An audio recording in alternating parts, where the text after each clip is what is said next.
So thanks again for joining us for our webinar today. My name is Stephanie Otts. I'm the director of the National Sea Grant Law Center, which is based here at the University of Mississippi. This is our first webinar in our new webinar series, and I'm very excited about the new initiative of the Law Center to have this new series.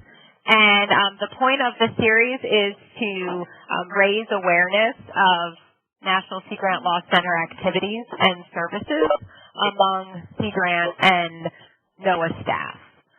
And we are very excited to open this series by sharing information on the National Working Waterfront Network new oral history collection, which is a partnership of the National Sea Grant Law Center, Maine Sea Grant, NOAA's Office for Coastal Management, and the NOAA Voices from the Fisheries Project.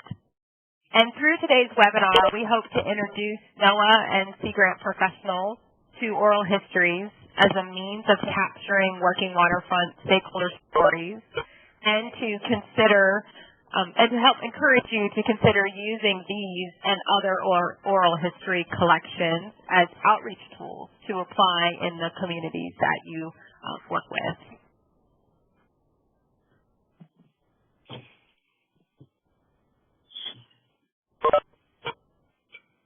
So to start, just wanted to introduce the project team. So it's myself, Kenneth Walker from the NOAA Office for Coastal Management, Natalie Springle and Kristen Grant from Maine Sea Grant, and then Anna Hamilton is an oral historian who consulted with us on the project and gave us valuable insight and assistance with respect to actually developing the products that we're going to show you in a few minutes.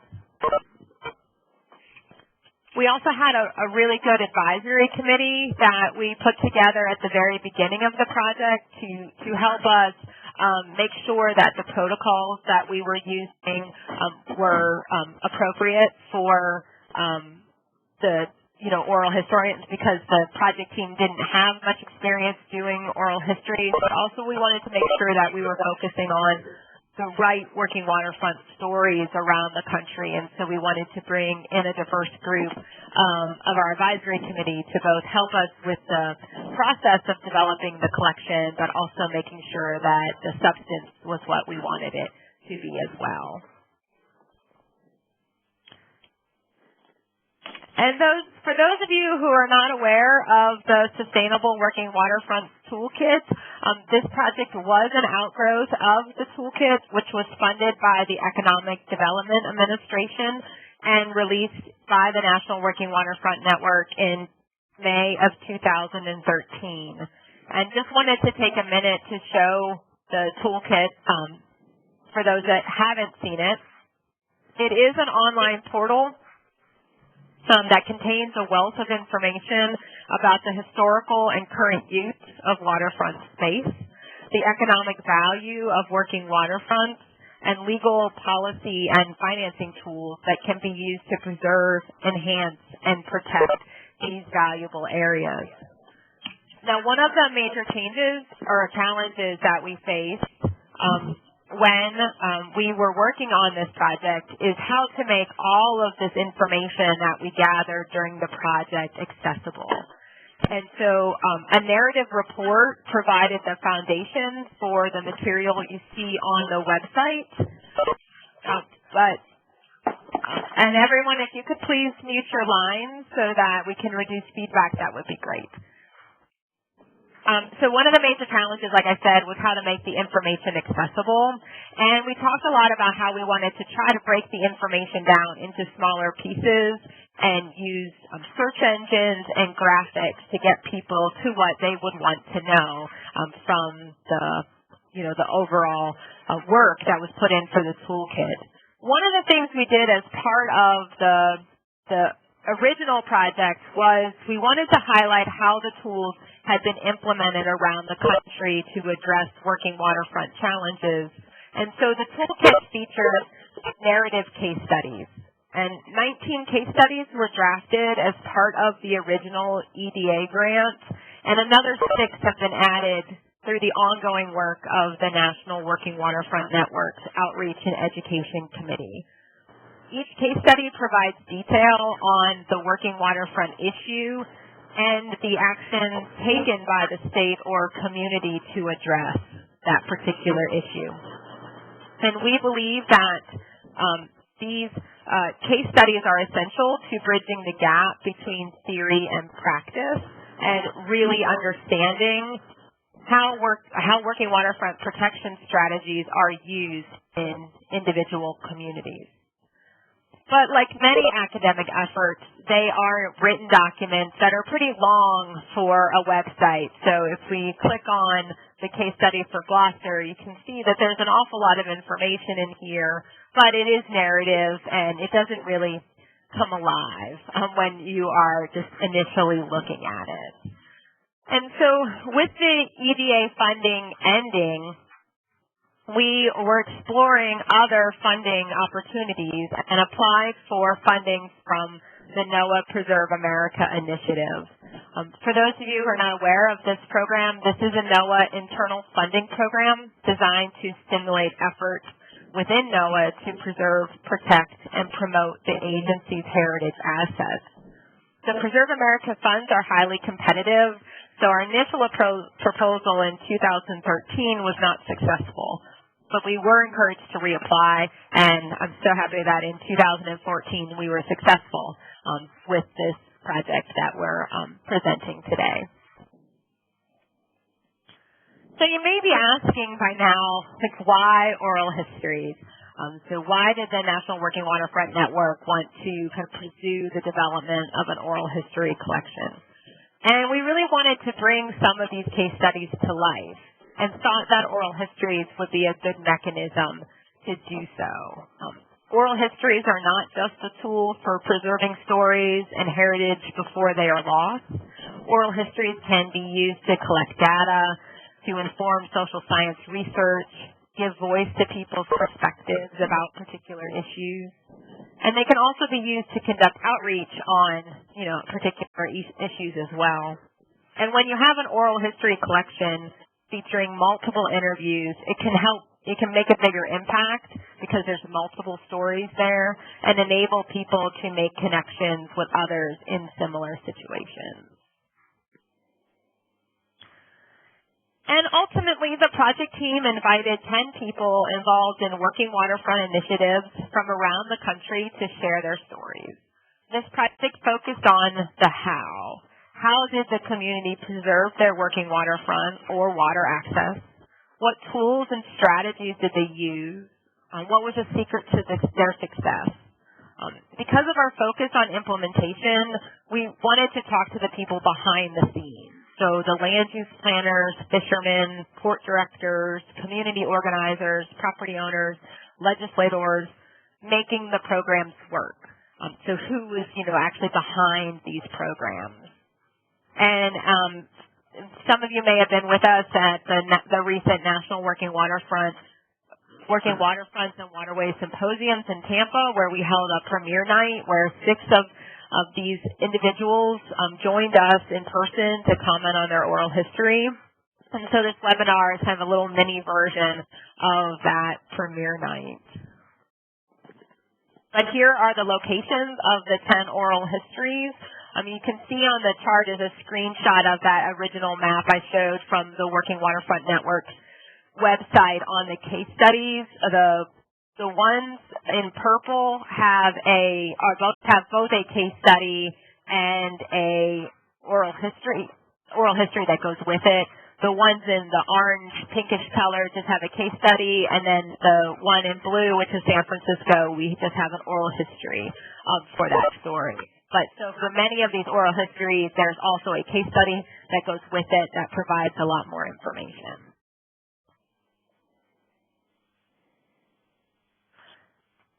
And the Preserving the Working Waterfront Oral History Collection includes a number of things. And so we have the audio recordings of the full interviews, transcripts of those interviews, and then audio slideshows that highlight key elements of each one of those histories.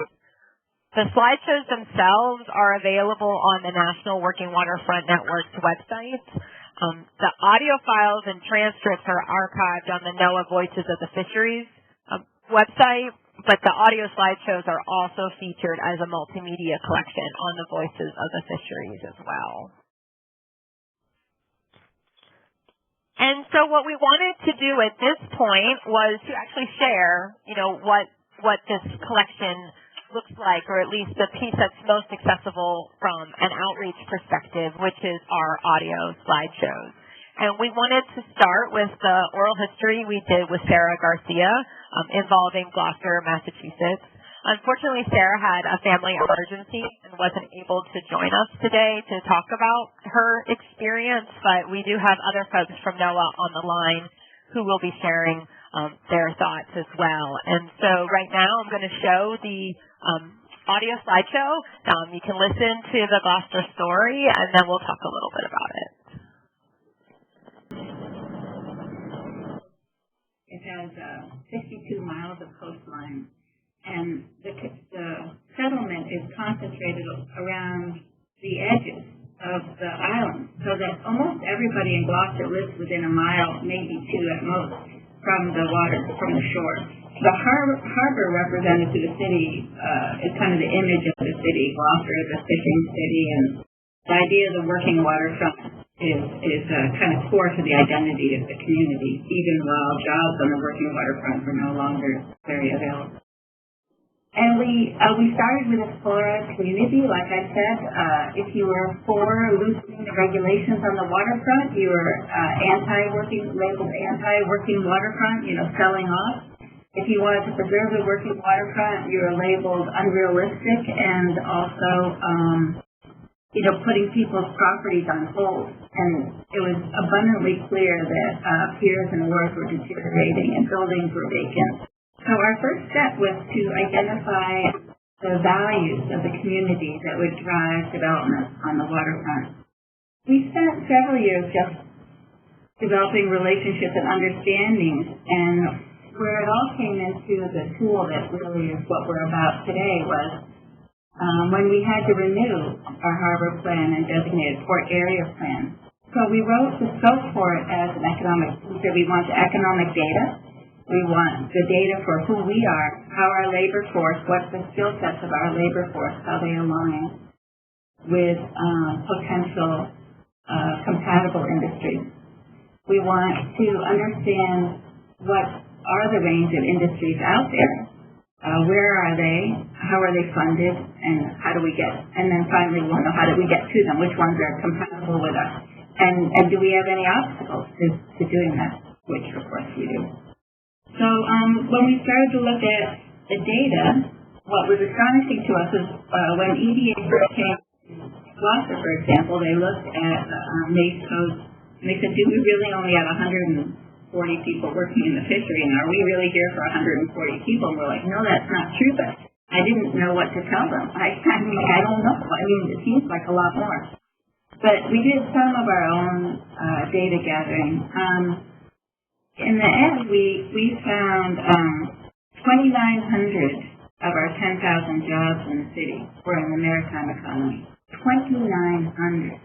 That's for going from 140 fishermen to, guess what? We're usually maritime oriented. So that, in and of itself, is it's really important to know the that's underlying what you're trying to work with. And it kind of gave weight to people that the fishery is not dead, while also explaining that a lot of the maritime jobs weren't actually actively using the water. So how do we start making that up? At least in our community, there's a lot of polarization around the idea that it is very difficult to develop a working waterfront. They're not obvious uses. And I think the community values that drive waterfront development are really important to establish first. Gloucester has a beautiful downtown. It has coffee shops, it has school, restaurants, it has live music all the time. The indigenous culture of Gloucester is really fun. And to have a way for other people who are interested in maritime issues to come in seems to be essential. But you have to get people down to your waterfront so they'll get them protected. Great. So that was the story from Gloucester.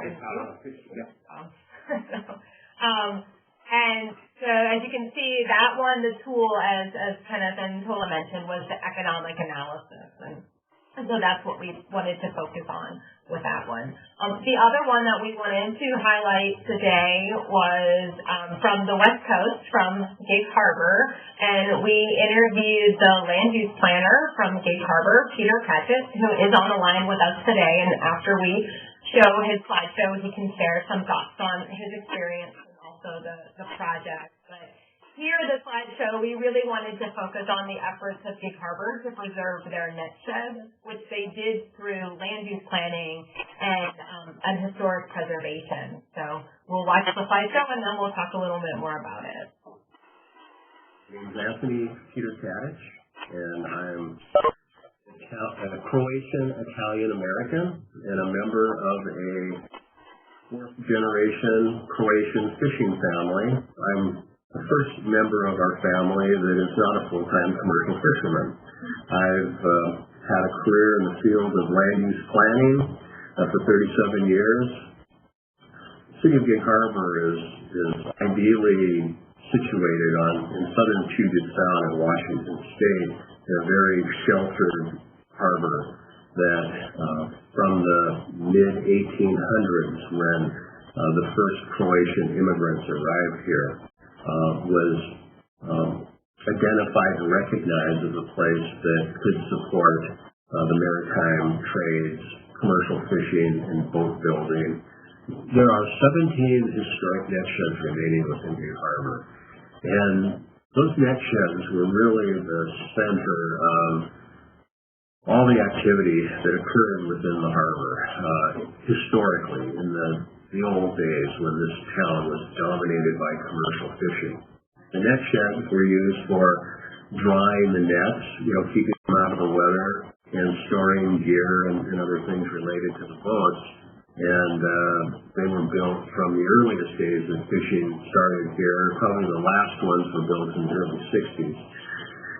And so when I first arrived in 2008, the mayor and the historic preservation coordinator, Leader Don Stanton, met with me, and they explained to me their view of the net sheds and how important they felt they were, and how a number of them were in a dilapidated state, and a few others have already been converted to other types of uses. And they were interested, through the Shoreline Master Program update, of finding a way to allow for adaptive reuse of the net shed structures. Our Shoreline Master Program is really a shoreline-focused, comprehensive plan, zoning code, and development permit process all rolled into one document. And the state of Washington Shoreline Management Act, I believe, is unique in the United States in terms of its scope and how it operates. And it really is done in partnership between the state and local government, with the permit process being operated by local government, and then the requirements for the process being established by the state, and then with some of the permitting requirements also subject to state approval. And so it was through that inventory and characterization that we started to focus, hey, we've got 6 historic net sheds in this one segment. We have Ed and Boat in the same area. And so we started to divide up our shoreline areas into different environmental designations. We have 6 of them. And the historic working waterfront kind of came out of that process, a recognition that, hey, here's 6 net sheds. There's 17 total in the city. 6 of them are within these 14 parcels. Ed and Boat, the historic Ed and Boat, anchors one end. The other end is anchored by a parcel that already is being used for commercial fishing and has a historic net shed on it. And there's 5 other net sheds within the same 14 parcels.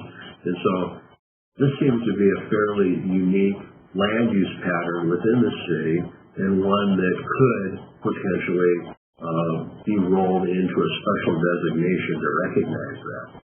One of the, I think, strong points in the State Shoreline Management Act is while it's somewhat rigid in terms of the requirements that it has for the creation of a master program, it also recognizes that each of these 260 jurisdictions that are subject to it have their own unique qualities. And so there needs to be some flexibility in there for each of these communities to kind of create a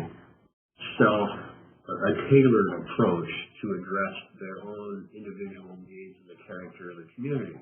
Well, so in Gig Harbor, with these net sheds, it really provided the perfect opportunity to create a separate set of regulations that address the preservation and adaptive reuse. And so we, the city, believe that it would be better to allow their adaptive reuse and maintain that historic form than lose that altogether. You know, it really takes a public-private partnership in order to make something like this work, and you need to have strong leadership from your governmental entity in order to have it happen. Great. Well, thanks. So that's the Gig Harbor audio slideshow, and I'm going to unmute Peter. Peter, I hope you can hear me, and give him a chance to talk a little bit about either the experience of being interviewed or just participating in the project. Hi, Stephanie. I appreciate the opportunity to participate in this webinar today, and I found the entire process very interesting, and on behalf of myself and the City of Gig Harbor, we were very pleased to be part of the effort. And I thought the person who interviewed me had very thoughtful questions, and I've just been impressed by the effort that's been put into this, both with the City of Gig Harbor and on a national level, to address working waterfront issues. And they are very important. We are a community that is feeling an incredible amount of development pressure. In 1960, there were 600 to 700 residents within the City of Gig Harbor. Today, there's 8,100, and there's probably another 80,000 in the unincorporated counties surrounding Gig Harbor that utilize our services. And our waterfront used to be entirely devoted to working waterfront uses, and we had several shipyards and multiple fuel docks that would provide fuel to the fishermen. Today, all those boatyards are gone except for Eden Boat that has been preserved by a community effort, and there's one other that's being used mainly for recreational boats. Much of the waterfront has been converted to moorage for recreational vessels. And despite all this, there still is a very strong commercial fishing presence here, with most of the commercial fishermen participating in the fisheries in southeast Alaska and some in California and Oregon as well. And the commercial fishing industry here remains strong, and we have, through the Shoreline Master Program update process, which was a state requirement, there's some 260 jurisdictions within the state of Washington that are subject to the State Shoreline Management Act and that have to create shoreline master programs, Gig Harbor being one of those. I think I mentioned it took us 5.5 years to complete the process. We spent close to $300,000 in the effort, and a couple of the best outcomes of the whole process was creating historic net shed regulations to try to preserve the 17 remaining net sheds and allowing for their adaptive reuse, and also creating a working waterfront shoreline environmental designation, which under shoreline management functions much like a zoning designation would in terms of controlling the use of the waterfront and the type of development activity that occurs there. And so to date, the master program went into effect, this new one with the new regulations, in December of 2013. We've permitted one net shed adaptive reuse. It's now being used, or soon will be used, for an office that a marine contractor has for his business. And we have been proceeding with the development of what we call Ansich Brothers Park, which is one of the 14 parcels that comprise the working waterfront designation and that the city has acquired. And in the working waterfront section of the Shoreline Master Program, this area is one of those areas that has been designated for continued use for working waterfront uses. Through this development of this park property that we acquired, half of that property will be dedicated to commercial fishing use and working waterfront use, and it has a historic net shed on the northerly end of the property. The city's received $600,000 in grant funds from the state and will soon begin rehabbing that net shed for the commercial fishermen to use for their activities. We also have identified for that property moorage, commercial fishing moorage, that would be provided for as many as 20 fishing boats there. These are boats that vary in size from about 36 feet to 58 feet. That's an Alaska limit per seiner. And currently all moorage in Gig Harbor is privately owned. None is provided by a port authority or by the city. And so as pressure grows for property owners, commercial fishing families to sell their waterfront properties because of the increasing value of them, having a moorage facility that's provided by the public sector to help continue with the working waterfront tradition will be very important. So that project's in the planning stages. Some money has been obtained for the net shed rehabilitation, and that's moving forward. So it's really exciting to help create the Shoreline Master Program document that now is actually being used to guide development along the shoreline and help preserve some of these working waterfront uses. And the opportunity to share this through the oral history project means everything to those who are involved in trying to preserve working waterfronts. Great. Thanks, Peter. I know I was excited to be able to include the story because all of these stories that you'll see if you explore them, they just have such great images, and we wanted to be able to share the visuals as well as the stories. So thanks so much, Peter. And we may have time at the end for questions too. So if anyone has questions about either Gig Harbor or Gloucester and wants more information, you can ask as well. At the end when we have questions and answers. And also, if you're just looking, since we're on the web right now, if you're interested in going from the homepage to find out more information about this project, under Tools and Actions, there's this tab for the oral histories. And from there, you can access all of the slideshows for the 10 that we did. So I encourage you after the webinar to explore. You can also get to the full interviews and transcripts by going to the NOAA Voices of the Fisheries website and looking for the Preserving the Working Waterfront collection. And let me switch back to sharing my screen and finishing up here with kind of what's next. What we wanted to do was, I went forward too far, is to use this to encourage you to think about ways that you can use the oral history projects in your work. And you may be interested in organizing and hosting screenings with local speakers. They could be used to highlight a particular community's experience at meetings or events, or simply to raise awareness of an understanding of particular tools. And some of this was touched on briefly at our premiere night in Tampa. And we wanted to give Barbara Gary Blake a chance to just share some thoughts because she was our moderator at Tampa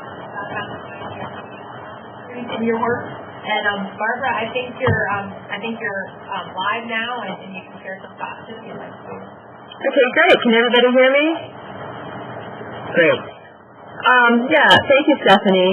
Yeah, I wanted to discuss this a little further because that's always the question. You know, you collect these wonderful oral histories, which of course are valuable in their own right as, you know, contributing to the historical record. But what else can you do? How can we use these? You know, I think these stories are very important because they are a compelling way to tell the story of your working waterfront, the working waterfronts in your area, because of course we're not just talking about a wharf or a fish house or a dock, but the meaning people attach to those places. And I think in Tampa at our premiere that really came across in a compelling way, and you know, it was just a real pleasure to be part of that.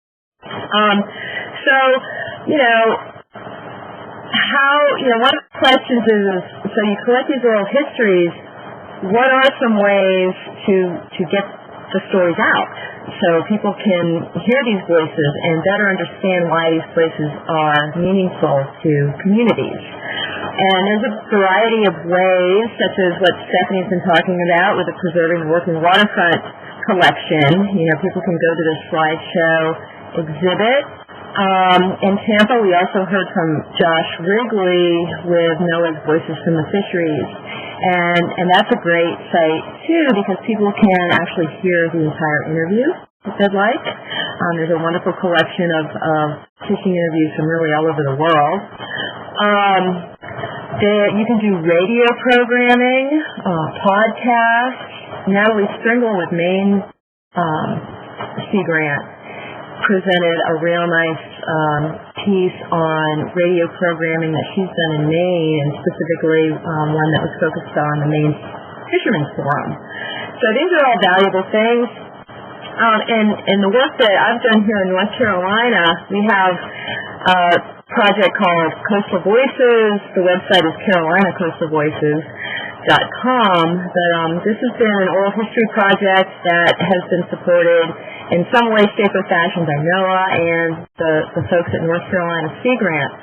And so what we do is we do audio slideshows and we get them out through Facebook, but we're also using those in an effort to, basically as a tool to help coastal economies better promote heritage tourism, because in North Carolina we now have established the Outer Banks Scenic Byway. So we've been working with communities in establishing heritage trails. So we're taking oral history excerpts and we're actually plugging them into specific sites that people can access on an online map. So they can go to the specific harbor, for example, and hear a fisherman talk about why that harbor is important. So, it's just very useful in giving a voice to the users of working waterfronts, and hopefully to gain a wider network of support for the preservation of those areas. So, Stephanie, did we want to open this up for, to folks online to talk about ways that they have used oral histories or ideas that they may have? I think that's what we're thinking about, that we could open it to questions. I think most people I have muted from my end to help with the background noise. So you can either type a question into me using the chat box function, or you can look and you should be able to unmute yourself if you have a particular question. But I'm happy to read the questions from the chat, and then we'll go to, the person who can really, answer that question. So while you're thinking of your questions and typing them in, I just wanted to mention that, like Barbara was discussing, that I think this collection is a wonderful addition to the National Working Waterfront Toolkit.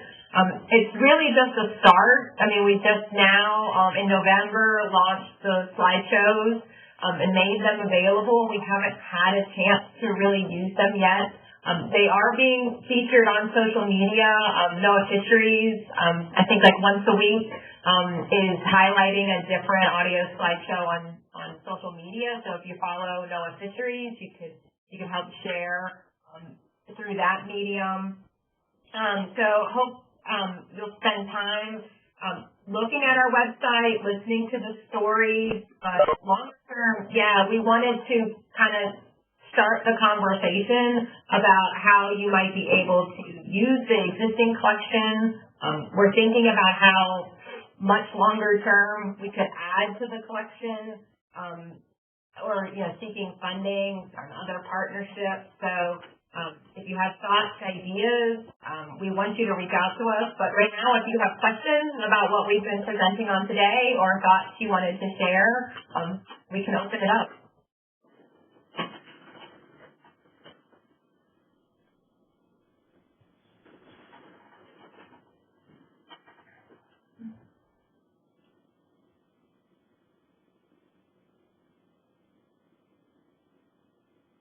So I will go and unmute Kenneth, and I know you've got conference rooms with the NOAA folks. See if anybody there has. So Kenneth, I unmuted your line. I don't know if anybody has thoughts or questions they want to share from there. Yeah, so this is the conference room in Silver Spring. I don't think we have any questions. Okay. Here. All right. Okay. I can make my mouse work. So Jennifer, is there any questions with your group? Just because I know you can't individually let us know. Yeah, I don't think we have any questions on this one. Yeah. Well, great, everyone. I know webinars are hard to facilitate the discussion, and I do really appreciate everyone as we work through our technical. As I mentioned, it will be, it has been recorded, and we will archive it. Certainly the second half was a little smoother, but we'll let everyone know when it's up online. And feel free to contact Natalie, Kenneth, Kristen, or I at any time if you want more information about the project. And thanks again. Okay, I actually have a question. Okay, Nancy, go ahead. The American Folklore Society is meeting in Miami this coming fall. And there are a number of people, both Barbara Garrity Blake and Lori Summers, who I've worked with, that may be coming to this conference. And I'm just wondering if there might be some way that we could weave in one of the projects that was done in Florida into this conference. It's just an idea. No, I think that's a great idea. We were just talking about that on a project team call last week, that we're a little outside the loop of those type of conferences, and we were wondering if any might be coming up, that it would be a good venue. So we'll definitely follow you up. And Sherry Miller is the interviewee from Panacea, and I know she's very interested in what else they might be able to do. And they also have a different group did a kind of a photographic exhibit about the working waterfront. So I think there might be a lot that we could pull together for Florida. Okay. If there's some way you could give me the person whose name you just mentioned, their contact information, and because I know the panel and proposals are going to start. There's going to be an RFP fairly soon. Okay. So yeah, we need to move soon on this to make it happen. Okay. Okay, will do. I wrote it down. I'll follow up with you after the webinar. Okay, well, not right after. I have another conference call with Barbara Garrity Blake and some people. Okay, but tomorrow would be great if you can. All right. Thank you. Anybody else have thoughts, comments? Great. If not, thanks again. This is great. And, I look forward to hearing more. And please share your comments about any, once you get a chance to look at things. So thanks again.